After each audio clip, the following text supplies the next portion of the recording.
good day to all of you. Abraham Lincoln's definition that democracy is a government of the people, by the people and for the people.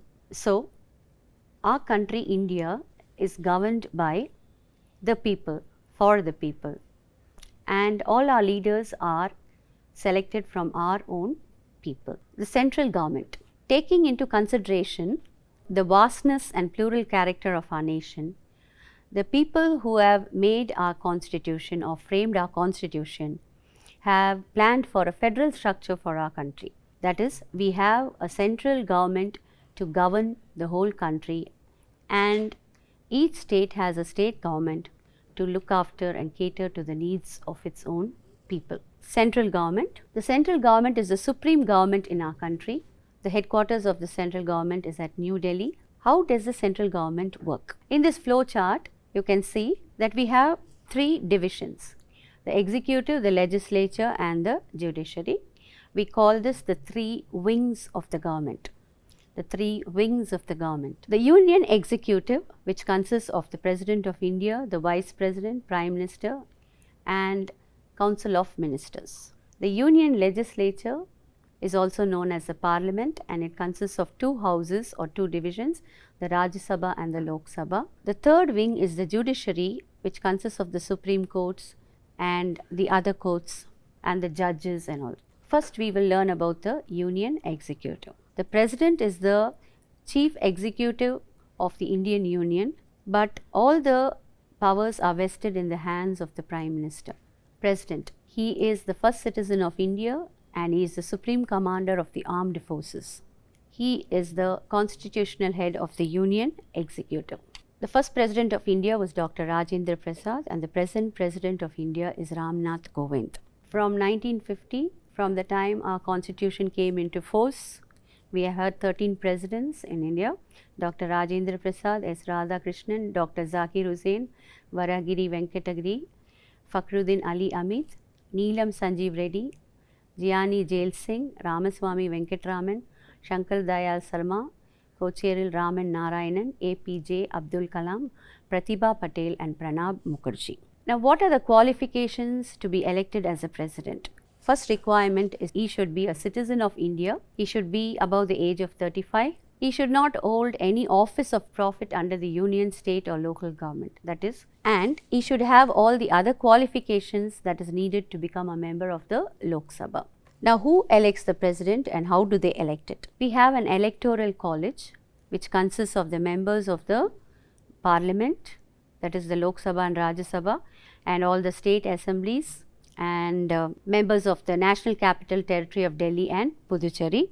They form the electoral college. Now, this electoral college elects the president. How do they do it? 10 members of the electoral college have to propose the name of the president and 10 others have to second it. Then he is elected as the president. The other requirement is the president cannot be a member of the parliament or a state legislature. If he is already a member of the parliament or state legislature, from the date that he takes up presidentship, he has to, that his post lies vacant. President of India resides at Rashtrapati Bhavan in New Delhi. The residence and office of the president are located in the same building. Now, election of the president. As I have already mentioned, the president is elected by an electoral college by the system of proportional representation by means of single transferable vote. Each member of the electoral college has one vote, and according to proportional representation, they vote for the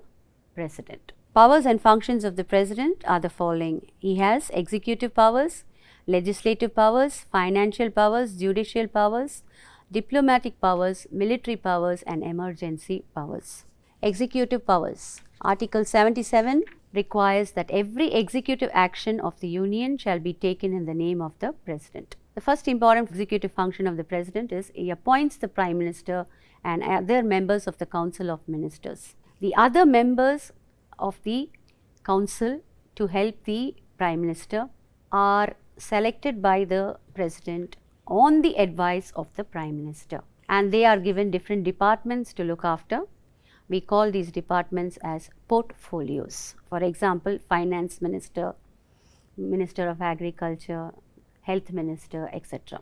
The President also appoints the governors of states, the Chief Justice and other judges, the Attorney General, Controller and Auditor General, the Chief Election Commissioner and other election commissioners. He also appoints the chairman and other members of the Union Public Service Commission, UPSC. He also appoints ambassadors and high commissioners to other countries. Legislative powers. He inaugurates the session of the Parliament by addressing it after the general elections. First session of the Parliament every year is presided over by the President. The President summons the Parliament at least twice in a year. All bills that are passed by the Parliament becomes laws of fact only after getting assent of the President. That is, without the sign of the President, no bill becomes an act. President terminates the sessions of both or any House of Parliament. He nominates 12 persons who are eminent in literature, science, sports, art and social service to the Rajya Sabha. Now, when we learn about the Rajya Sabha in detail, then this will be understood by you. The Rajya Sabha actually, it consists of 250 members, 238 are elected and the remaining 12 are nominated, and the President is the one who nominates these 12 members. 12 people who are distinguished people in the field of literature, science, sports, art and social services. He can also nominate 2 persons belonging to the Anglo-Indian community to the Lok Sabha. These are the legislative powers of the President. Financial powers. The annual budget of the central government is presented before the Lok Sabha by the Union Finance Minister only on the permission of the President. So, every year we have a budget that is being planned by the central government for the expenditure, income and expenditure of the government. This annual budget is presented in the Lok Sabha only after the permission is given by the President. Then we have a fund. It is called the Contingency Fund of India. President is in charge of this fund. He can make use of it according to his disposal. No demand for a grant can be made except on his recommendation. So, the grants that are issued by the government are given from the Contingency Fund only on the recommendation of the President. And if any unexpected expenditure is to be met, the President can sanction money from the Contingency Fund. So, the Contingency Fund is completely under the control of the President, and he constitutes a Finance Commission after every 5 years. The judicial powers of the President consist of the following. He can grant pardons, he can reduce the punishment of certain people, he can change the type of punishment, or he can totally make a person free. He can reduce the punishment of a person of any type. Next is military powers. He is the supreme commander of the armed forces, that is the Army, Navy and the Air Force. Then diplomatic powers. President is a person who appoints all the diplomats who go to other countries, and he also receives the foreign diplomats posted to India. All the treaties and agreements that we sign with foreign countries are signed in the name of the President. Emergency powers. The President can proclaim national emergency under Article 352, state emergency under Article 356 and financial emergency Article 360. This is in case of emergency when the government is not able to cope with the situation. The President can declare emergency. A President can be removed from his office based on certain issues. First, he can resign by giving it in writing. Second, in case he violates the Constitution, he can be removed from office by impeachment.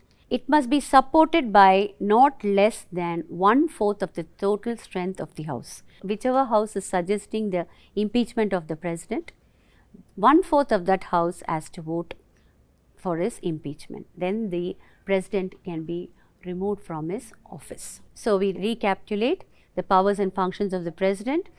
It comes under executive powers, legislative powers, financial powers, judicial powers, diplomatic powers, military powers and emergency powers. The next important person in the Union Executive is the Vice President. He occupies the second highest office in the country. The first Vice President of India was Dr. Radhakrishnan. What are the qualifications for the election as a Vice President? He too should be a citizen of India. He should have completed the age of 35. He also should not hold any office of profit under the union, state or local government. And he should have the other qualifications to become a member of the Rajya Sabha. President should have the other qualifications to become a member of the Lok Sabha. Vice President should have the other qualifications required to become a member of the Rajya Sabha. Election and term of the Vice President. The Vice President, like the President, is elected not directly by the people, but by the method of indirect elections. What is the meaning of indirect elections? The people that we elect, they elect for the President and Vice President. So, they are not directly elected by the people, but by the elected members of the people. The term of office of the Vice President is 5 years, and he is also eligible for re-election. The current VP or Vice President of India is M. Venkaiah Naidu. Functions of the Vice President: he regulates the proceeding of the House, and he decides whether a resolution or a question is admissible. He decides the order of the House, and he suspends or adjourns. Adjourns means postpones it, the House, in case of a grave disorder. If anything goes wrong, he suspends or adjourns the House. Removal of the Vice President. Vice President also, like the President, can be impeached on the agreement of the people of this House. The most important person of the Union Executive is the Prime Minister. Article 74(1) says, there shall be a council of ministers with the Prime Minister as a head to aid and advise the President. Who is the Prime Minister? The leader of the majority party is in the Lok Sabha is appointed by the President as the Prime Minister. Now, we all know about elections, and we know who is eligible to vote. All these details we have already learnt in the previous classes. So, when we have elections, the majority party that wins, the leader of the majority party becomes the head of the state. Likewise, in the Lok Sabha, the majority party that wins, the head of the majority party is selected as the Prime Minister. He is appointed by the President and holds office as the most important head of the Union Executive. Now, Prime Minister can be compared to the headmaster of the school. The correspondent is the head. Nothing can be done without the knowledge of the correspondent, but all the powers rest in the hands of the headmaster. Likewise, President is the head of the country. Nothing can be done without his permission or assent, but the Prime Minister is the most important person in the country. The other ministers who help the Prime Minister are appointed by the President on the advice of the Prime Minister, and these ministers are collectively responsible to the Lok Sabha. That means they are answerable to the Lok Sabha. How these council of ministers are selected? After the elections, the President of India, on the advice of the Prime Minister, appoints the council of ministers. How many ministers can be appointed? 15% of the total members of the Lok Sabha can be selected as the council of ministers. Now, these ministers can be grouped under 3, or we can categorize them into 3 groups: cabinet ministers, ministers of state, and deputy ministers. Once again, the categories of ministers are cabinet ministers, ministers of state, and deputy ministers. The duties and functions of the Prime Minister are mentioned in Article 78. Now, it is the Prime Minister who decides the rank of his ministers, and he distributes the various departments. The Prime Minister also consults 2 or 3 of his senior colleagues, the people who are working with him, senior ministers, and then he holds a cabinet meeting, and he supervises the work of the various ministers. After he distributes the various departments, that is what we call as portfolios, then each department is headed by the minister, and they see to the working of their departments, but it is supervised by the Prime Minister. The Prime Minister serves as a link between the President and the Council of Ministers. He keeps the President aware of what is done by the Council of Ministers, and he keeps the Council of Ministers aware of what the President needs them to do. So, he serves as a bridge between the President and the Council of Ministers. The Prime Minister is the leader of the nation and the chief spokesman of the country. He represents our nation at international conferences like the Commonwealth, non-aligned nations, and SAARC countries. Now, the ministers who help him are categorized already into 3: cabinet ministers, deputy ministers, and ministers of state. Who are cabinet ministers? They are the informal body. They consist of the senior ministers. Important decisions of the government are taken by the cabinet. Example, defense of the country, finance, external affairs, home affairs, etc. The next set of ministers are the ministers of state. They belong to the second category of ministers in the council. Their portfolios are also important, but they do not participate in the meetings of the cabinet unless they are invited to do so. The third category of ministers is the deputy ministers. They are the lowest ranked ministers in the cabinet. They are the ones who help the cabinet ministers and the ministers of state in performing their duties. So, the three categories of ministers are cabinet ministers, ministers of state and deputy ministers. Union legislature. The union legislature is also known as the Parliament of India. The Parliament is the legislative organ of the union government. The Parliament of India consists of three parts. They are the President, the Rajya Sabha and the Lok Sabha. The Rajya Sabha is also known as Council of States. The Lok Sabha is also known as the House of People. The Rajya Sabha is called the upper house and the Lok Sabha is called the lower house. Parliament building and the inside of the Parliament. Rajya Sabha. The Rajya Sabha is known as the Council of States. It consists of 250 members. 238 members are elected and 12 are nominated by the President.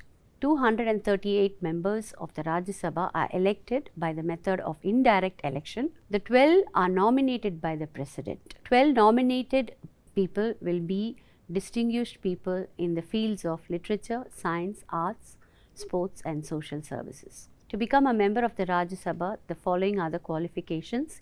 He or she should be a citizen of India. He or she should not hold any office or profit under any government. He should be a person with sound mind and monetarily solvent. Monetarily solvent means he should be able to pay his debts, pay back his debts. He should not be a member of the Lok Sabha or any other legislature. Once they are elected as members of Rajya Sabha, they hold office for a term of 6 years. The Rajya Sabha is called a permanent house because it cannot be dissolved. The members of the house are elected for a term of 6 years. Why the Rajya Sabha is called a permanent house is because 1/3 of its members retire every 2 years and new members are elected to fill the seats that are vacated. So, some members will be continuously in the Rajya Sabha since 1/3 of them retire every 2 years, and that is why the Rajya Sabha is called as a permanent house. The chairperson of the Rajya Sabha is the Vice President of India. The deputy chairperson of the Rajya Sabha is elected from among the members of the Rajya Sabha. Rajya Sabha does not have any power to amend or reject the money bill. Now, election to the Rajya Sabha. Members of the Rajya Sabha are elected by indirect election. That is, the elected members of the State Legislative Assembly by the system of proportional representation by means of single transferable vote. That is why we call it as indirect election, because they are not elected by the people directly. The second house of the Parliament is the Lok Sabha. It is called the lower house and it is called the House of the People because the members of the Lok Sabha are elected by the people. The Lok Sabha is the popular house of the Parliament. It consists of the elected representatives of the people. Maximum number of members that can be elected to the Lok Sabha is 552, but of today we have 543 elected members. Out of these 543 elected members, 530 members are elected from different states and 13 members are from the union territories. The President generally nominates 2 members belonging to the Anglo-Indian community. At present, the Lok Sabha consists of 545 members. Qualification to become a member of the Lok Sabha: he or she should be a citizen of India, should not be less than 25 years of age. The person's name should be in the electoral rolls in any part of the country. He should not hold any office of profit under the union or state government. And the last requirement is he should be mentally sound and economically solvent. Mentally sound means in good senses, and economically solvent, able to pay back any debts that he may have. The term of the House is 5 years from the date of the first session. We divide the country into constituencies. From each constituency, one person from each political party stands for election. So that is how we get 543 members in the Lok Sabha from the 543 constituencies. These members are directly elected by the people of the constituencies. Now, when we speak about election, we should remember that all the work of elections is done by the Election Commission, which consists of the Chief Election Commissioner and 2 other commissioners. The Election Commission arranges, supervises and conducts elections to the Lok Sabha. All Indian citizens who are above 18 years of age who are registered as voters will vote for their representatives. This is known as Universal Adult Franchise or Universal Adult Suffrage. Functions of the Lok Sabha. Any bill can be introduced and passed in the Lok Sabha, including money bills. The next function is that just like the Rajya Sabha can participate in the case of impeachment of President and judges of the Supreme Court, the Lok Sabha also enjoys the same power. It can participate in impeachment of President and judges of the Supreme Court. The Lok Sabha also has equal power in passing any bill for constitutional amendment, and the Rajya Sabha also. The Lok Sabha along with the Rajya Sabha enjoys the power to pass bills for constitutional amendment and also enjoys the privilege to participate in the impeachment of the President and other judges of the Supreme Court. But Lok Sabha holds the power only to pass money bills. The Lok Sabha is presided over by the Speaker. Who is the Speaker? He is this person who is elected by the members of the Lok Sabha. He has the power to decide whether a bill is a money bill or an ordinary bill. He is the one who officiates the sessions of the Lok Sabha. Now, in India, we have 3 parliament sessions: the budget session, which is in the months between February to May, then the monsoon session, that is July to September, and winter session, November to December. Powers and functions of the Parliament. Parliament is the legislative body, so the most important function of the Parliament is legislations. They also oversee administration, the passing of the budget. They take care of public grievances, discuss various matters like development plans, international relations and internal policies. As I previously mentioned, the Parliament has the powers to impeach the President in case of the President being involved in anything that is against the Constitution. The Parliament enjoys the power to remove judges of the Supreme Court and High Courts also. The Chief Election Commissioner, Controller and Auditor General of India also can be impeached by the Parliament in accordance with procedures laid down in the Constitution or according to the rules given in the Constitution. The Parliament also has the power to change the boundaries of state. So from this we can understand that the Parliament holds a number of powers. Attorney General of India, he is the highest law officer in the country and is appointed by the President. He should be qualified to be appointed as a judge of the Supreme Court. He can have audience in any court in any part of the country. He may be removed by the President at any time. Duties and functions of the Attorney General of India. He gives advice to the government in certain legal matters. If the President consults him, he has the right to speak and to take part in the proceedings of the both houses of Parliament at their joint sitting and any committee of the Parliament in which he may be a member.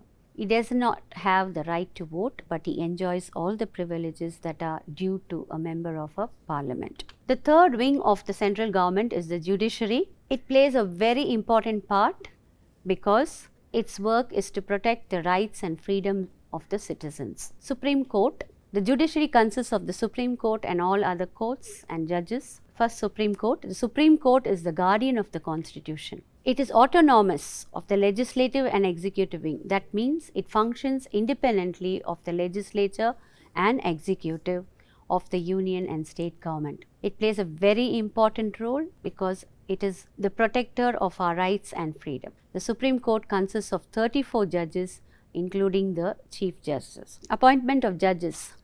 The Chief Justice of the Supreme Court in India is appointed by the President of India. The other judges of the Supreme Court are appointed by the President after he consults with the collegiums with the Chief Justice head. Collegiums means the people who appoint the other judges. Qualifications to become a Supreme Court judge. He should be a citizen of India. He should have worked as a judge of a high court for at least 5 years, or should have been an advocate of a high court for at least 10 years.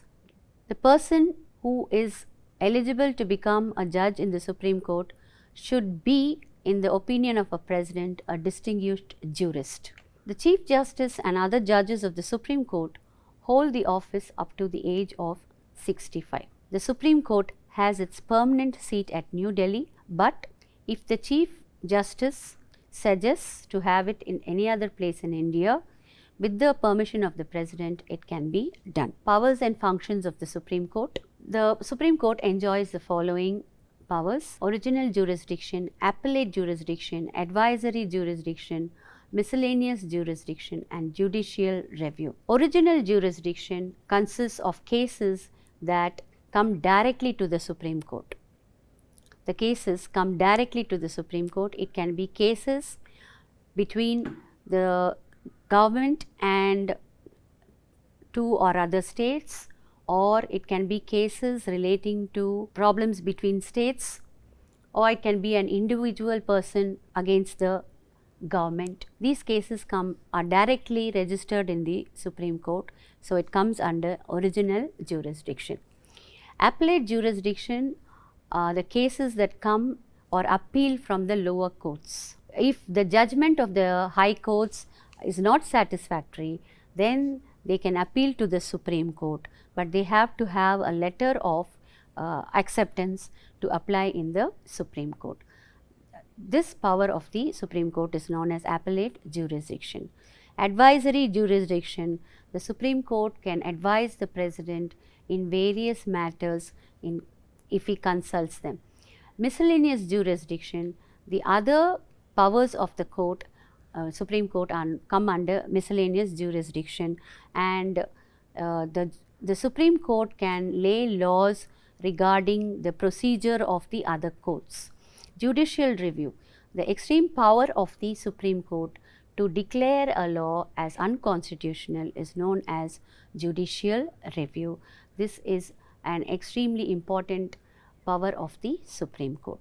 So, the powers and functions of the Supreme Court come under original jurisdiction, appellate jurisdiction, advisory jurisdiction, miscellaneous jurisdiction, and judicial review. Now, we can go for a recap. Central government works with the three departments or the three wings of the central government: the union executive, the legislature, and the judiciary. The union executive consists of the president, the vice president, the prime minister, and a council of ministers. The legislature consists of the Rajya Sabha and Lok Sabha. Because it has two houses, I call it a bicameral legislature. The Rajya Sabha consists of 250 members. 238 are elected by indirect election. 12 are nominated by the president. The 12 nominated are distinguished people in the field of art, science, literature, sports, and social services. The Lok Sabha consists of 545 members. 543 members are elected directly by the people. 530 members from the states, 13 from the union territories, and the 2 are from the appointed by the president, representing the Anglo-Indian community. All laws that are needed for the functioning and governance of the country are done by the Parliament. So, the third wing of the government sees to justice and judgment, and that is the judiciary, which is independent of the executive and legislature. The Supreme Court, the judiciary consists of the Supreme Court and the other courts, the Chief Justice and the other judges. We have 34 members in the Supreme Court, including the Chief Justice. And the powers and functions of the Supreme Court are original jurisdiction, appellate jurisdiction, advisory jurisdiction, miscellaneous jurisdiction, and judicial review. I hope you have understood the lesson. Have a good day.